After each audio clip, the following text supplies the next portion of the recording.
오늘 시간에는 부활하신 예수님이 베푸신 은혜, 부활하신 예수님이 베푸신 은혜, 이런 제목을 함께 오늘 나누겠습니다. 한번 따라 하시겠습니다. 부활하신 예수님이 베푸신 은혜, 부활하신 예수님이 베푸신 은혜. 이 사랑하는 성도님들, 예수님이 부활하신 것을 믿으시면 아멘 하겠습니다. 우리도 부활할 것 믿으시면 아멘 하겠습니다. 오늘은 1994년 부활주일 후 첫 번째 맞는 주일입니다. 예수님의 생애는 철두철미하게 인생들에게 은혜를 베푸시는 생애를 사셨습니다. 예수님이 하나님이시면서 이 땅에 죄인의 모습으로 모셔서 그 수많은 고통을 당하신 것도 우리 인생들에게는 은혜입니다. 예수님 십자가에 피 흘려 죽으신 것도 우리 모르는 인생들에게는 은혜입니다.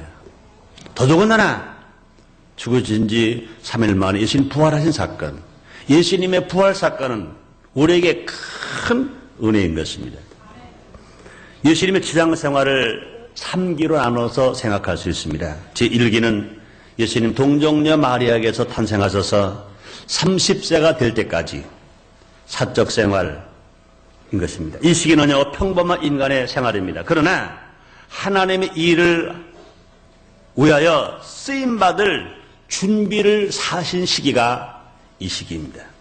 또 뿐 아니라 또 이 시기는 성도들의 지상 생활의 표본이 되기도 하는 것입니다.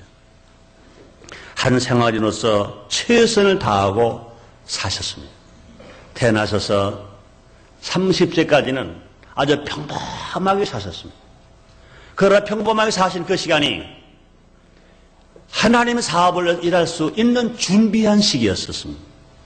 아주 평범한 것 같지만 그 평범한 그 시기가 한 생활인으로서 최선을 다하고 사신 생활임으로 말미암아 우리들이 어떻게 살 것인가 하는 모범을 보여주신 생애도 되는 것입니다. 또 예수님의 생애 제2기는 공생의 3년 반 동안의 생활이었습니다. 이 시기에는 예수님께서 전도 생활의 시기였습니다. 곧 하나님의 일을 하신 시기인 것입니다. 이 시기에 3년 반 동안 예수님은 천국 복음을 전파하셨습니다. 병자를 보면 고치셨습니다. 배고픈 자를 보면 먹이셨습니다. 죄진 인간을 위하여, 죄진 인간을 위해서 십자가 위에서 죽기까지 고난을 당하신 시기, 예수님의 생애 제2기입니다. 그럼 예수님의 지상 생활의 제3기는 죽음에서 부활하신 후 40일간의 생활을 가르치는 시기인 것입니다. 이 시기는 제자들에게 큰 은혜를 체험하게 하는 시기였습니다. 이 시기는 구원받은 성도들에게 천국 생활의 모형이 되기도 하는 것입니다. 예수님의 지상 생활 3기를 비교해보면 제1기 30년보다는 제2기 3년 반의 생활이 더 귀합니다. 제2기 3년 반의 생활보다는 제3기 부활하신 후 40일간의 생활이, 40일 동안의 생활이 더 귀한 시기였다는 것을 우리는 알 수가 있는 것입니다.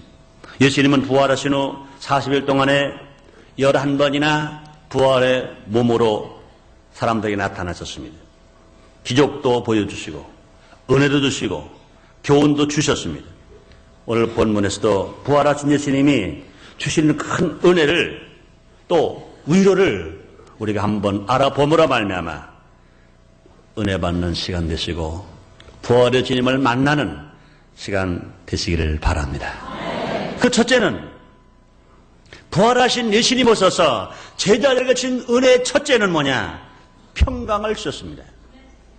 평강은 성도가 지상에서 누려할 복 중에 제일 귀한 것입니다. 세상, 물질, 부귀, 영화 다 소유하고 있어도 마음의 평강이 없으면, 또 가정의 평강이 없으면, 사회의 평강이 없으면 행복은 도적질 당하고 만 것인 것입니다. 아무리 소유가 많고 명예 있고 권세가 있고 물질이 있고 건강이 있고 아름다움이 있고 가정이 있고 나라가 있고 민족이 있어도 평강이 없는 마음이라면, 평강이 없는 가정이라면, 평강이 없는 사회라면 이것은 차라리 없느니만 못할 것입니다. 그래서 지혜왕대 솔로몬이 이렇게 말합니다. 사무엘서 17장 1절에서 말하기를 마른 떡 한 조각만 있고도 화목하는 것이 육선의 집에 가득하고도 다투는 것보다 나으니라 그랬습니다. 여기 육선은 뭘 말합니까? 소 갈비짝들, 고기를 말합니다. 그러니까 고기를 갈비가 너무 많아서 막 쌓아놔서 밑에는 갈비가 막 썩어서 못 쓰는 만큼 많아도 다투면 차라리 마른 떡 한 조각. 그건 뭡니까? 지금 우리 언어로 표현하면 차라리 라면 한 봉지 놓고 화목한 것이 갈비 잔뜩 쌓아놓고 다투는 것보다 낫다는 것입니다. 예수님의 제자들은요, 유대인들 때문에 문을 꼭꼭 걸어 잠그고 두려워서 덜덜 떨고 모여 있었어요. 근데 부활하신 예수님이 호련히 찾아오셨어요. 두려워하는 예수님의 제자들 가운데로 호련히 나타나셔서 제일 먼저 하신 말씀이 있습니다. 너희에게 평강이 있을지어다. 예수님을 잃어버리고 두려워하고 벌벌 떨고 있는 제자들에게 호련히 나타나셔서 주님이 하신 말씀이 있습니다. 너에게 평강이 있을지어다. 근데 예수님 한 번만 그러신 것이 아닌 것입니다. 예수님은 두 번씩이나 거듭해서 말씀하시기를 너에게 평강이 있을지어다. 순복음 인천교회 모든 성도님들 평강이 있기를 바랍니다. 이 평강은요, 세상에 주는 위로가 아닌 것입니다. 이 평강은 하나님 주시는 평안이요, 영적이요, 위대한 평강인 것입니다. 이 평강은 예수님께서 세상에 나타나실 때 천사들이 전해준 그 평강인 것입니다. 누가복음 2장 14절에서 예수님 아기 예수가 탄생되었을 때 천사가 노래 부르는 소리가 있습니다. 지극히 높은 것은 하나님께 영광이여 땅에서는 기뻐하심을 입은 사람들 중에 평안하다 하고 노래를 불렀습니다. 그것이 그 말씀이 그대로 응하게 된 것인 것입니다. 요한복음 10장 27절에서 예수님이 친히 말씀하셨습니다. 평안을 너에게 끼치노니 고의 나의 평안을 너에게 주노라. 내가 너에게 주는 것은 세상에 주는 것 같지 아니하리라. 우리 예수님이 평강을 주시는 것은 세상에 주는 것과 같지 않다는 것입니다. 이 평강은요, 현재뿐만 아니라 미래에 영원한 평강인 것입니다. 모든 눈물을 그 눈에 씻기심에 다시 사망이 없고 애통하는 것이나 아픈 것이 다시 있지 아니하리니 좋은 것들이 다 지나갔음이로다 하신 영원한 평안의 시작이 되었다는 말씀. 부활하신 주님이 두려워하고 있는 그 제자들에게 호련히 나타나서 하신 말씀. 이런 평강은요, 마음의 두려움을 내어 쫓을 수 있습니다. 이런 평강은요, 생활이 없는를 물리칠 수 있습니다. 이러한 평강은요, 근심을 몰아낼 수가 있습니다. 이런 평강은요, 조급함을 해결하면서 마음의 담대함으로 용기 있게 일상을 힘차게 살아갈 수 있는 원동력이 되고 힘이 되는 것입니다. 마음의 평강이 있는 사람들은요, 이 세상에서 두려워하지 않아요, 염려하지 않아요, 근심하지 않아요, 고통당하지 않아요. 마음의 평강이 있는 사람은요, 마음의 부자가 되어 있는 사람은 무엇이나 할 수 있다, 하면 된다, 해보자 하면서 용기 있게 살아갈 수 있습니다. 환경을 지배하며 살아갑니다. 환경 때문에 뒤로 물러가는 사람이 아니라 실실로 마음의 평강을 가지고 살아가는 사람들은 환경에 도전하면서 환경을 물리치면서 환경을 지배하면서 환경을 정복하면서 올바른지 우리가 살아갈 수가 있는 것입니다. 예수를 의심하면 평강을 잃어버리고 예수를 끝까지 믿으면 항상 평강을 소유하며 살아갈 수가 있습니다. 부활의 주님을 믿으시면 아멘 하겠습니다. 부활의 주님을 의심하면 평강을 잃어버려요. 그러나 부활의 주님을 믿으면 평강이 있습니다. 그런데 예수님의 제자들이요, 부활의 주님을 잠시 잊어버렸어요. 그러니까 두려워하고 염려하고 근심하고 있습니다. 그러니까 부활의 주님을 잃어버린 제자들에게 우리 예수님이 호련히 나타나셨습니다. 나타나셔서 못자국 난 예수님의 손을 보여주는 거예요. 칼자국, 이 창자국 난 옆구리에 창을 보여주면서 그 모습으로 예수님께서 부활의 모습을 나타나셔서 제자들에게 평강이 있을지어다 하신 것입니다. 그렇습니다. 진실로 우리 그 예수를 믿어야 하는 것입니다. 나를 위해서 고난 나가신 예수님, 나를 위해서 못 박으신 예수님, 나를 위해서 매 맞으신 예수님, 나를 십자가 빌려 죽으신 예수님, 그뿐 아니라 3일 만에 부활하신 예수님, 그 예수를 믿기만 하면, 그 예수를 믿기만 하면 세상이 나를 다 버리는 것 같아도, 내 눈에 아무것도 안 보이는 것 같아도, 내 손에 아무것도 안 잡히는 것 같아도 진실로 나 위해 죽으신 예수, 부활하신 그 예수를 믿기만 하면 그 마음에 강물 같은 평화가 넘쳐날 수 있고, 진실로 그 평안 가운데 소망이 나타날 수 있고, 그 평안 가운데 기쁘게 살아갈 수 있으므로 예수 안에서 모두가 다 승리하게 될 줄 믿습니다. 두 번째 은혜는 성령을 받으라 말씀하십니다. 성령을 받으라. 저희를 향하여 숨을 내쉬며 가라사대 성령을 받으라. 이 말씀은요, 참으로 복 중에 큰 복입니다. 에덴 동산에서 처음 아담을 창조하실 때 생기를 그 코에 불어넣어 생명이 되게 하신 것 같이, 이제 주님께서 부활하신 몸으로 나타나셔서 제자들을 향하여 숨을 내쉬며 가라사대 제자들에게 새 성령을 부어주신 것입니다. 생기는 뭡니까? 숨인 것입니다. 생기는 뭡니까? 생명인 것입니다. 성자가 성부로부터 나신 같이 성령은 성자로부터 보내심을 받은 것입니다. 예수님은 죽으시기 전부터 성령을 보내주시겠다고 여러 차례 말씀하셨습니다. 요한복음 14장 18절에서 내가 아버지께 구하겠으니 그가 또 다른 보혜사를 너에게 주사 영원토록 너희와 함께 있게 하시리니 저는 진리영이라 세상은 너희 저를 받지 못하느니 이는 저를 보지도 못하고 알지도 못합니다. 그러나 너희는 저를 아나니 저는 너희와 함께 거하시며 또 너희 속에 계시겠습니다. 내가 너희를 고와 같이 버려두지 아니하고 너에게로 오리라. 예수님이 제자들에게 수없이 당부하신 그대로 예수님이 부활하심으로 오셔서, 부활의 주님 오셔서 성령을 받으라고 말씀하시는 것입니다. 이 얼마나 축복입니까? 예수님은 한 번 뵙기만 해도 복인데, 예수님 말씀을 한 번 듣기만 해도 복인데, 예수님과 사귀는 영광은 너무너무 감격합니다. 예수님과 날마다 동행할 수 있다는 것은 복 중에 복인 것 믿으시면 아멘 하겠습니다. 부활의 주님 성령을 통하여 지금 여기 와 계신 것 믿으시면 아멘. 여러분 마음에 계신 것 믿으시면 아멘 하겠습니다. 여러분 가정에 믿으신 것 믿으시면 아멘 하겠습니다. 그렇습니다.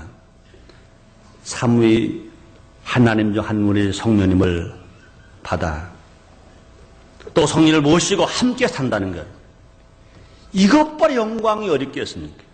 이것보다 큰 축복이 어디 있겠습니까? 죄지은 아담의 후손인 우리가 예수님의 인격으로 다시 태어나니 어찌 복되지 않겠습니까? 성령을 받으면 권능도 받고 예수님의 증인도 되는 것입니다. 예수님 부활하신 예수님이 제자들에게 말씀했습니다. 사도행전 1장 8절에 말씀하실 오직 성령이 너에게 마시며 너희 권능을 받고 예루살렘과 유대와 사마리아와 땅끝까지로 나의 증인이 되리라. 성령 세례 받으면 권능을 얻게 됩니다. 성령이 충만하면 예수님의 제자가 되는 것입니다. 예수님의 증인이 되는 것입니다. 그래서 성령을 받으면 담대한 믿음이 생겨서 기도할 때 기적이 일어납니다.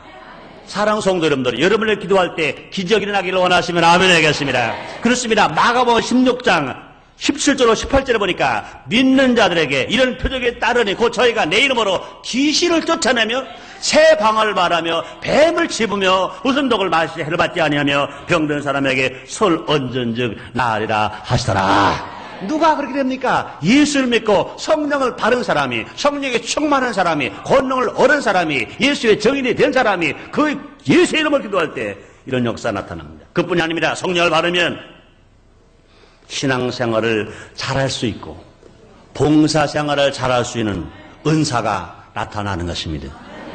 고린도전서 12장에 보니까요, 은사가 9가지가 있어요. 지혜 말씀의 은사, 지식의 말씀의 은사, 믿음의 은사, 병 고치는 은사, 능력 행하는 은사, 예언의 은사, 영분별의 은사, 방언의 은사, 방언 통역의 은사. 누가 이런 이 귀한 은사 받을 수 있습니까? 성령 세례 받은 사람, 성령 충만한 사람만이 이런 은사를 가지고 살아갈 수 있는 것입니다. 사랑 성도 여러분들이요, 진실로 성령 충만한 받으셔서 이런 은사가 여러분 모두에게 다 있게 되시기를 주님으로 축원합니다. 그러므로 부활하신 예수님이 저희들에게 홀이 나타나셔서 성령을 받으는 겁니다. 왜 그렇습니까? 악한 세대의 복음을 전하려면 권능이 있어야 해요. 은사가 있어야 합니다. 그뿐이 아닙니다. 성령을 받으면 신앙생활에 덕을 세울 수 있어요. 다른 사람에게 유익을 줄 수 있습니다. 다른 사람들에게 진실로 칭찬받을 만한 삶을 살아갈 수 있습니다. 그래서 성령을 받으면요, 신앙생활 덕을 세울 열매를 9가지 맺는다고 그랬어요. 그것이 뭡니까? 사랑의 열매, 기쁨의 열매, 화평의 열매, 오래 참음의 열매, 자비의 열매, 양선의 열매, 충성의 열매, 온유의 열매, 절제 열매. 한번 따라해 보세요. 사랑, 희락, 화평, 오래 참음, 자비, 양선, 충성, 온유, 절제. 여러분 다 그렇게 살기를 원하시면 하면요. 우리가 그렇게 살 수 있다면 이것보다 귀한 게 어디 있겠어요? 세상 임금이 안 돼도 좋아요. 우리가 사랑할 수 있으면, 기쁠 수 있으면, 평안할 수 있으면, 오래 참을 수 있으면, 자비로울 수 있으면, 양선할 수 있으면, 충성할 수 있으면, 온유할 수 있으면, 절제할 수 있으면 이것보다 더 큰 복이 어디 있겠어요? 그런 이런 힘이 어디서 나옵니까? 누가 이렇게 살아갈 수 있습니까? 성령 세례 받으면, 성령의 충만을 받으면 이렇게 살아갈 수 있는 것을 우리에게 말씀하십니다. 그렇습니다. 예수님은요, 성령을 받으라고 명령하셨습니다. 이 말씀은요, 명령인 거예요. 예수님 명령은 기적인 것입니다. 요한복음 11장에서 예수님은 죽은 나사로에게 나사로야 나와라 명령하니까 죽은 나사로가 살아서 수를 입은 채로 수건을 동이면 채로 살아나온 것 믿으시면 아멘 하겠습니다. 그렇습니다. 부활하신 예수님 우리에게 명령하십니다. 성령을 받으라. 성령을 받으라. 성령을 받으면 권능의 사람이 되고 기적의 사람이 되고 많은 은사를 체험할 수 있고 많은 열매를 껏 살아갈 수 있습니다. 죽은 나사로에게 말씀하시더니 죽은 심령에게 말씀하십니다. 성령을 받으면 죽은 심령에 살아나는 거 믿으시기 바랍니다. 죽은 생명에 살아나는 거 믿으시기 바랍니다.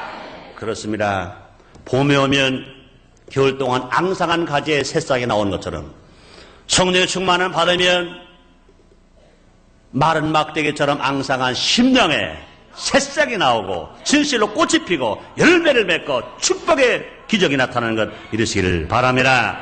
그러므로 부활하신 예수님이 베푸신 은혜 중에 하나가 뭐냐? 성령을 받으라는 거예요. 성령을 받으라. 이번에도 예루살렘 조단 목사님 시드니에 가서 세미나 하시는 중에 그런 말씀 하시더라고요.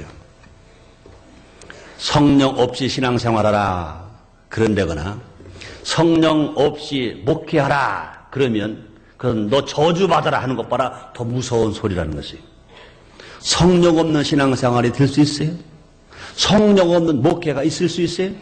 아마 성령 없는 신앙생활은요, 물 안 주고 쌀만 주고 밥해라 하는 거 똑같을 거예요. 어떻게 물 없이 어떻게 밥이 돼요? 쌀만 안 주고 어떻게 밥이 됩니까? 물 있어야 밥이 되지. 그러므로 우리에게 중요한 건 뭐냐? 성령의 성령인 것입니다. 사랑 성도님들이여, 진실로 불같은 성령, 불같은 성령 다 충만히 받으시기를 바랍니다. 그다음에 부활하신 주님이 주신 그 베푸신 은혜가 뭡니까? 죄를 사하는 특권도 주었다 그랬습니다. 죄를 사하는 특권. 요한복음 20장 23절에 말씀하십니다. 너희가 네 죄든지 사하면 사해질 것이요 네 죄든지 그대로 두면 그대로 있으리라 하시니라 그랬습니다. 너희가 누구 죄든지 내가 사하면 사해질 것이요 누구의 죄든지 내가 그대로 두면 그대로 있으리라 그랬습니다. 그뿐이 아닙니다. 마태복음 18장 18절에서도요. 진실로 너희에게 이르노니 무엇이 너희가 땅에서 매면 하늘에서 맬 것이요 무엇이 땅에서 풀면 하늘에서 더 풀리리라 이렇게 말씀했습니다. 기독교는요 죄의 문제를 해결하는 종교인 것입니다. 그래서 종교가 많아요. 그러나 어떤 종교도요 죄를 해결할 수는 없어요. 죄를 해결하는 종교는 오직 기독교만이 죄를 해결하는 종교인 것입니다. 예수님은 인간의 죄 때문에 십자가에서 죽으셨습니다. 예수님은 십자가에서 내가 다 이루었다 했었습니다. 예수님 십자가에서 죽으심으로 인간의 죄의 문제를 해결해 주신 것입니다. 우리는 예수님을 믿기만 하면 그 죄가 용서받아 죄를 한 번도 안 지은 사람처럼 깨끗하게 의롭게 되어 하나님 아버지로 부를 수 있으며 진실로 하나님 앞에 어여삐 쓸 수 있습니다. 용서받은 의인이 된 것입니다. 뿐만 아니라 부활하신 예수님은 우리에게 죄를 사할 특권도 주셨다고 말씀하십니다. 주기도문에서도요, 우리가 우리에게 죄 지은 자를 사하여 준 것 같이 라는 말이 나옵니다. 물론 우리는 이 특권을 함부로 사용해서는 안 될 것입니다. 어쩔 수 없이 죄를 짓고 회개하는 사람은 용서해 줘야 합니다. 예수를 믿고 진실로 새 사람 되기를 원하는 사람 위해서 우리가 기도해 줘야 할 것입니다. 우리 특권을요, 기도로서 사용해야 합니다. 전도로서 사용해야 합니다. 사랑의 권면으로서 사용해야 합니다. 또 사랑으로 신방하고 사랑으로 보살펴 줌으로 말미암아 이 특권을 우리는 사용해야 할 것인 것입니다. 우리 예수님, 부활하신 예수님이 오셔서 하신 말씀이십니다. 너희가 누구의 죄든지 사하면 사해질 것이요, 누구의 죄든지 그대로 두면 그대로 있으라 그랬습니다. 그러므로 우리 이 말씀을 깊이 생각해야 할 것입니다. 예수님이 주신 이 말씀을 다시 한번 생각해 보아야 할 것인 것입니다. 이 땅에 왜 그토록 죄가 많습니까? 예수님이 하신 말씀을 빌면 우리가 죄 지은 자를 용서하지 못하기 때문에, 우리가 더 많은 사람들에게 예수 복음을 전하지 않았기 때문에, 우리가 더 많은 사람들에게 용서의 기도를 드려주지 않았기 때문에 죄가 관영해지고 어두워져가는 세상이 되고 답답하고 어려운 일상에 되어가는 것이라고 우리는 생각해야 할 것인 것입니다. 우리는 용서해줘야 합니다. 나에게 소원을 끼친 사람 용서해줘야 해요. 용서의 복음을 전해줘야 됩니다. 예수 복음을 전해야 됩니다. 하나님의 말씀을 힘차게 우리가 전도해서 더 많은 사람들이 내가 어찌 않고 회개하고 자복하면서 주께로 나오게 만드는 일을 해야 할 것인 것입니다. 그러면 하나님 앞에 지은 죄가 실제로 회개하고 나오게 만들고, 자기에게 피해를 주시고 자기에게 고통을 주고 자기에게 어려움을 준 사람들에게, 그 사람들에게 정죄하지 말고 그들을 위해서 용서해주고 그들을 위해서 기도해주는 그런 삶이실 때 우리가 사랑이 사느냐 말고 하는 사회가 분명히 될 것인 것입니다. 가정도 마찬가지인 것입니다. 남편이 지은 죄, 아내가 지은 죄, 자녀가 지은 죄, 형제가 지은 죄, 정죄만 하지 말고 위에서 용서해 주는 마음이 우리에게 있어야 할 것인 것입니다. 우리 주님 분명히 말씀하십니다. 너희가 누구의 죄든지 사하면 그 죄는 사하질 것이요, 누구의 죄든지 그대로 두면 그대로 있으리라고 주님이 말씀하셨습니다. 우리에게 주어진 특권을 가지고 죄를 사해주는 일에 최선을 다한 우리가 될 때 우리가 사는 이 사회는 좀 더 밝고 맑고 환한 사회가 될 줄 믿습니다. 가정에서도 마찬가지입니다. 직장에도 마찬가지 것입니다. 잘못한 죄를 사해줄 수 있는 아량을 우리가 힘껏 발휘할 때 진실로 우리가 사는 이 사회가 하나님이 기뻐하시는 사회가 될 것이고, 많은 사람들에게 덕을 끼치고 아름다운 사회, 그러므로 살기 좋은 사회가 될 수가 있을 것입니다. 네 번째, 부활하신 예수님 베푸신 은혜가 있습니다. 복음 전도의 성직을 주셨다는 것입니다. 요한복음 20장 21절 하반절에 기록되어 있습니다. 아버지께서 나를 보내신 것 같이 나도 너희를 보내노라. 아버지께서 나를 보낸 것 같이 나도 너희를 보내노라. 예수님은 십자가의 죽음으로 죄를 대속하여 주시고, 부활하시는 저희들에게 평안을 주시고, 또 성령을 주시고, 죄 사는 특권도 주신 후에 예수님이 승천하신 후 예수님을 대신해서 사도의 직분, 복음을 전할 직분의 사명까지 허락해 주셨습니다. 예수님은 육신으로 계실 때는요, 12제자를 택하셔서 3년 반 동안 복음 전도에 함께 동역하게 하셨습니다. 부활하신 예수님은요, 부활 승천하신 후 성령을 받게 하셔서 남과 여종을 통하여 복음 전하는 성직을 행하게 하셨습니다. 성령을 받은 모든 사람들에게 온 천에 다니며 만민에게 복음을 전파하였습니다. 이 귀한 사명은 하나님께서 예수님께만 주셨던 사명인 것입니다. 이 귀한 사명 예수님께서 12제자에게 주셨던 사명인 것입니다. 그러나 이제 예수님 부활 승천하시고 성령을 보내주신 이후로는요, 성령을 받은 모든 사람들에게 남종과 여종의 성령을 물붓듯 부으셨습니다. 성령님을 통해서 우리들에게 주신 이 사명, 이 귀한 성지, 이 복음을 전할 수 있는 이 사명, 이 직분은요, 하나님은 천사에게 주지 않았습니다. 그러므로 이 복음 전하는 이 사명은 천사도 흠모하는 사명입니다. 천사들도 부러워하는 사명, 그 사명이 우리에게 주어진 것, 이건 특권 중에 특권이요 은혜 중에 은혜로 받아들이시기를 주의 이름으로 축원합니다. 그렇습니다. 이 귀한 직분을 다할 때 많은 복을 누리며 살아갈 수가 있는 것입니다.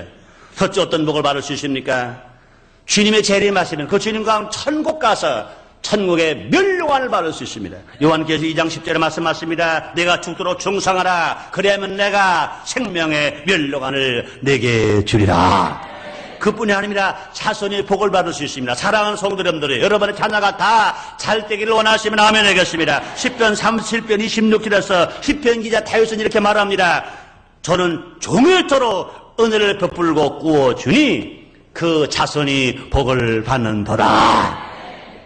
그뿐이 아닙니다. 기도할 때 다른 표적이 나타나고 기적이 나타날 수가 있습니다. 마가복음 16장 15절에 보니까 주님의 지상명령이 있습니다. 너희는 온 천에 다니 만민에게 복음을 전파하라. 복음 전파의 사명을 주시고 그 말씀을 믿고 세례를 받으면 구원을 받고 믿지 않으면 정죄를 받는다고 그랬습니다. 그 말씀을 믿고 복음을 전하는 사명을 감당하는 사람에게 어떤 능력이 나타나냐? 그 사람이 기도하면 귀신이 쫓겨나가고 세방언을 말하고 뱀을 집을 수 있고 무슨 독을 해를 받지 않을 수 있고 병든 사람에게 설 언전적 나으리라 하시더라 그랬습니다. 그렇습니다. 사랑하는 성도 여러분들이요, 기도할 때마다 응답받기를 원하시면 아멘 하겠습니다. 기도할 때마다 기적이 나기를 원하시면 아멘 하겠습니다. 기도할 때마다 기적이 또 표적이 따르기를 원하시면 아멘 하겠습니다. 누가 그럴 수 있습니까? 복음을 전하는 사람인 것입니다. 전도하는 사람에게. 그러므로 부활하신 예수님이 오셔서 우리에게 복음 전도의 사명을 주셨어요. 이게 보통 은혜가 아닙니다. 한나라 상급받는 은혜요, 자손 잘된 은혜요, 기도할 때마다 기적이 따른 은혜요 뿐만 아닙니다. 세상 끝날까지 예수님과 항상 함께 사는 은혜인 것입니다. 예수님과 날마다 함께 있기를 원하시면 아멘 하겠습니다. 예수님 날마다 우리와 함께 살아주길 원하시면 아멘 하겠습니다. 마태복음 28장 18절 20절에 이렇게 말씀하십니다. 예수께서 나와 일러 가라사대 때 하늘과 땅에 모든 것을 내게 주셨으니 그러면 너희는 가서 모든 족속으로 제자를 삼아 아버지와 아들과 성령의 이름으로 세를 주고 내가 분부한 걸 가르쳐 지키게 하라. 볼지어다 세상 끝날까지 내가 너와 항상 함께 있으리라.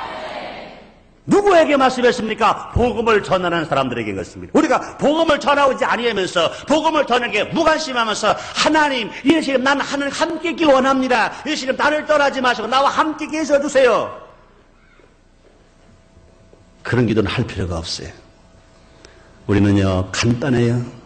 주님 말씀하신 그대로 부활하신 주님 우리에게 당부하셨어요. 복음을 전하라고 당부하셨어요. 이 복음을 당부하신 이 복음 나가서 열심히 전하면 일하는 소에게 망을 씌우지 않는 것처럼 시골에서도요 일하는 모습은요 얼마나 예쁜지 몰라요. 일하는 모습에는요 밥을 충청도 말로 고봉으로, 그런 말 써도 되는지 모르겠네요. 사발 밑에 들어간 밥보다 사발 위에 나온 밥이 더 커. 그러니까 넘어질까봐 손으로 뚝뚝 쳐요. 더 들어가라고 꾹꾹 눌러요. 여기 집 이쪽으로 빠지니까 여기도 툭툭 쳐요. 그 모습에게 다 갖다 줘. 맛있는 거 다 만들어다 줘. 다 해줘. 왜 그래요? 일하는 모습이니까 막 줘요. 근데 마당일 다 하고 나서 마당이 깨끗해버리고 할 일이 없으면 그런 모습이 이제 자꾸 미워지는 거예요. 저는 모습 안 나가나. 눌러지도 않는데 저는 뭐 모습 왜 이렇게 밥은 많이 먹어. 그러나 일하는 모습은요 아깝지가 않아요. 마찬가지입니다. 우리 하나님도요 진실로 복음을 전하는 이 사명을 감당할 때, 이 일을 할 때 우리 하나님은 아깝지 않고 우리가 하는 일마다 달되게 해주시고 우리 주님 우리를 떠나지 아니하시고 날마다 우리 곁에 계셔서 우리의 필요한 것마다 채워주시는 거 이러시면 아멘 하겠습니다. 그렇습니다. 그러므로 이와 같이 부활하신 주님이 부으신 은혜가 얼마나 큰지 몰라요. 평안하라 말씀하시고 성령을 받으라 말씀하시고 죄를 사할 권세를 주셨고 또 뿐만 아니라 복음을 전할 사명까지 우리에게 주셨다는 것, 얼마나 감사한 일인지 몰라요. 예수님의 음성을 듣고 세상 욕이 다 오더라도 그 은혜를 기억하면서 날마다 힘차게 믿음으로 살아갈 때 예수 안에서 좋은 일이 날마다 일어납니다. 기도하겠습니다. 하나님 아버지 감사합니다. 오늘 이처럼 사랑하셔서 주님의 성전으로 우리를 불러주셨으니 감사합니다. 아버지여, 날마다 예수님을 늘 깊이 생각할 수 있게 해주시고 진실로 부활하신 주님 우리에게 베푸신 은혜가 무엇인지 기억하면서 묵상하면서 살게 해 주시옵소서. 예수님 이름으로 기도드리옵나이다. 아멘.